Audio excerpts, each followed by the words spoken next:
Good morning, everybody. This is John McCauley with Peak Sate Academy, and this is the first in the video library for Peak Sate Academy sales training. So that being said, I wanted to start off with the first and what I feel is the most important topic in sales training, which would be sales psychology. What really moves people, what gets people going, and what gets people to the end result. So now, in my opinion, there's almost a bad aura around the sales profession in today's age. And the reason for that is not because of the new sales theories and the new sales strategies. It's because of the old. It's because of the old way of thinking of the script, the old outdated theories of sales and the manipulation factor, right? So that's the old theory of sales. That's the old psychology of sales, is how do we get these people by the pen? How do we get them to sign on the dotted line so we got them? You know what I mean? And it was very much by any means necessary. That's how a lot of these sales training gurus or what have you were teaching people in the past generation. The new generation is, in my opinion, aimed more towards relationships. I mean, if you have the ability to build solid, genuine relationships, you can be extremely successful in sales. And it's really an art form. It's more now about being yourself and being genuine and playing to your strengths. And being a giver before being a taker. So the ideology now behind sales is to give before you take. It's also to put your client or your affiliate or whatever you're looking for, put their interests above your own. And this, although it sounds backwards, this is what brings you the most success and brings you back on your efforts tenfold.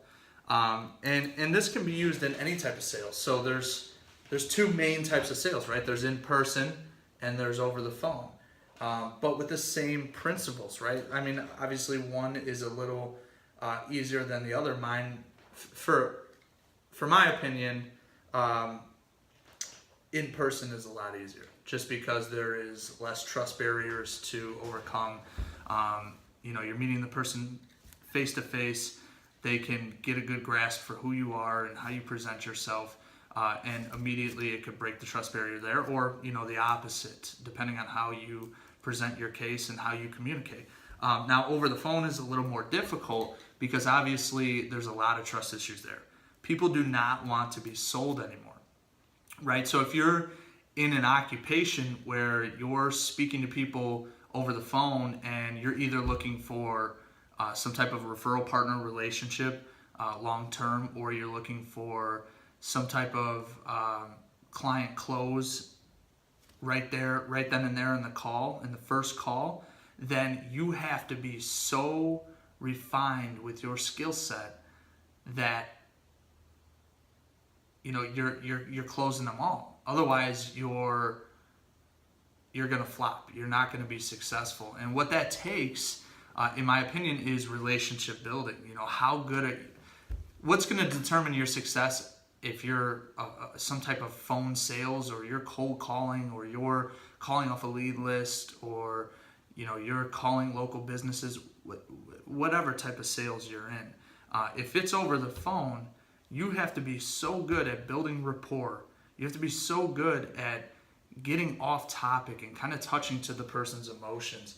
You have to be so good at breaking those trust barriers that you're closing at least 50 to 60% of your potential clients. Otherwise, you're not going to make any real money, right? So the skill of the phone close is obviously something that can be learned, but you have to have some degree of genuineness already inherent to you to be able to kind of build off of. So if you are already a pretty genuine person, then great. If not, if you think that putting up some facade of professionalism or some facade that you have it all figured out and that you don't make mistakes and that you're a solid shooter and that everything you touch turns to gold, putting that perception in front of the client is almost counterproductive.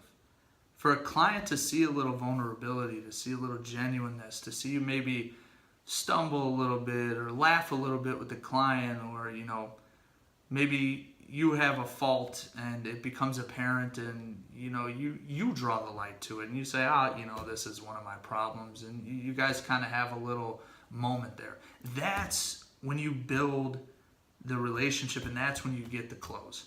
And the reason for that is because if you're calling and you're a sales guy and you're clearly sharp as a tack and you don't stutter once and you get your point across in X amount of minutes because that's what your sales manager told you to do, and you pressure the close, people are honestly turned off by that. People do not want that. That is salesy. That is repulsive.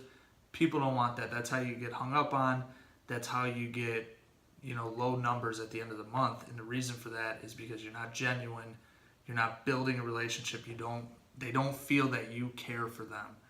So when you call and you take a consultative approach and you say, what are your problems? What are you dealing with in your business? What can I help you with? What can I give you? What can I do for you?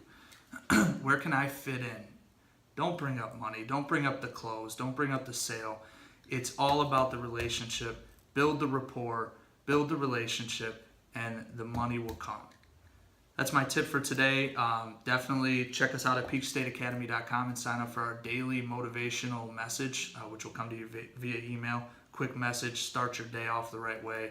And I look forward to working with you guys here in the future. Please subscribe to our station, Peak State Academy, on YouTube, and have a great day.